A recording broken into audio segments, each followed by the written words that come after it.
गुरुकुल में आज विद्यार्थियों का सैलाब उमड़ा हुआ था, क्योंकि परीक्षा का परिणाम घोषित होने वाला था। कई छात्र प्रसन्न थे तो कई मुंह लटकाए भी खड़े थे। उनकी प्रसन्नता और उदासी अकारण नहीं थी। जो छात्र उत्तीर्ण होते उन्हें अगली कक्षा में प्रवेश मिलना तय था, परंतु अनुत्तीर्ण होने वाले छात्रों को न केवल गुरुकुल ही छोड़कर जाना पड़ता, बल्कि आचार्यों की खरी खोटी भी सुननी पड़ती। क्यों रे मूर्ख, तू फिर अनुत्तीर्ण हो गया? तुझे मैंने समय रहते ही समझाया था ना कि यदि इस बार उत्तीर्ण ना हुआ तो गुरुकुल से बाहर निकाल दिया जाएगा। एक आचार्य एक किशोर विद्यार्थी को डांट रहे थे और वह बेचारा चुपचाप सुन रहा था। डरते डरते उसने गुरुकुल के प्रधान आचार्य से निवेदन किया, आचार्य देव, मैंने अपनी तरफ से तो पूर्ण प्रयास किया था, परंतु निर्बल स्मरण शक्ति के कारण मैं जो कुछ भी याद करता हूँ उसे थोड़ी देर बाद ही भूल जाता हूँ। कृपया मुझे एक अवसर और देने की कृपा करें। यदि तुझे कुछ स्मरण ही नहीं रहता तो फिर तू कैसे उत्तीर्ण हो पाएगा और तेरे विद्या अध्ययन करने का भी क्या लाभ होगा? यदि देवता भी तुझ पर कृपा करें ना तो भी तुझ जैसी जड़ बुद्धि को उत्तीर्ण नहीं करा सकते।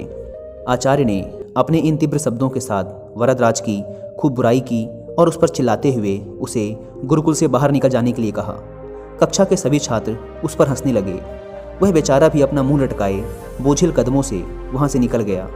अनेकों प्रश्न उसके मन में उथल पुथल मचाए हुए थे। कैसे वह अपने घर लौटेगा? माता पिता को जाकर क्या उत्तर देगा? जब लोगों को पता चलेगा कि उसे गुरुकुल से निकाल दिया गया है तब वह कैसे उनका सामना कर पाएगा? वरदराज का हृदय बैठा जा रहा था। आखिर उसने अपनी ओर से तो भरसक प्रयत्न किया था, रात रात भर बैठकर पढ़ाई की थी, लेकिन यदि फिर भी उत्तीर्ण ना हो सका तो वह क्या कर सकता था? सवालों के भंवर में फंसा वह अब अपने गांव के पास ही आ पहुंचा था, पर क्योंकि धूप बहुत तेज हो चली थी इसलिए उसने थोड़ा विश्राम करने का निश्चय किया। गर्मी की इस तपती दोपहर में सूरज की तेज रोशनी सबको जला रही थी, पर यहाँ भूख भी उसे बेहाल किए हुए थी। इसलिए पास के कुएं की जगत पर बैठकर ही उसने सत्तू खाने का निश्चय किया, जिसे वह गुरुकुल से लेकर चला था। कुएं पर कई लोग खड़े थे। प्यास के मारे सब बेहाल थे, इसलिए बार बार डेंगची कुएं में डालते और शीतल जल निकाल कर पीते। रस्सी के बार बार रगड़ने से कुएं के किनारे लगा पत्थर भी घिसने लग गया था। लोग जितना पानी निकालते पत्थर उतना ही घिसता जाता। वरदराज चुपचाप बैठा यह सब देख रहा था। अचानक ही उसके मन में एक विचार आया। वह सोचने लगा, यदि केवल जूट की बनी एक रस्सी से कठोर पत्थर घिस सकता है तो यदि मैं परिश्रम करूं तो क्या सफल नहीं हो सकता? आखिर दिमाग पत्थर से ज़्यादा कठोर तो है नहीं। वरदराज के मन में आशा की ज्योति जगमगा उठी। वह उठ खड़ा हुआ और तुरंत ही उसने निश्चय किया कि वह वापस गुरुकुल लौट जाएगा और फिर से अध्ययन आरंभ करेगा। वह घर के समीप आ गया था, पर घर न जाकर वापस गुरुकुल लौट आया। उसके साथी उसे देखकर आश्चर्यचकित थे। उसकी बात सुनकर आचार्य ने पहले तो उसे बहुत झटका और उसकी बहुत बुराई की, पर फिर उसके बहुत अनुनय विनय और प्रार्थना करने पर द्रवित होकर उसे गुरुकुल में दोबारा प्रवेश दे दिया। इस बार वरदराज ने अध्ययन में रात दिन एक कर दिया और जब परीक्षा का परिणाम आया तो संपूर्ण गुरुकुल स्तब्ध था।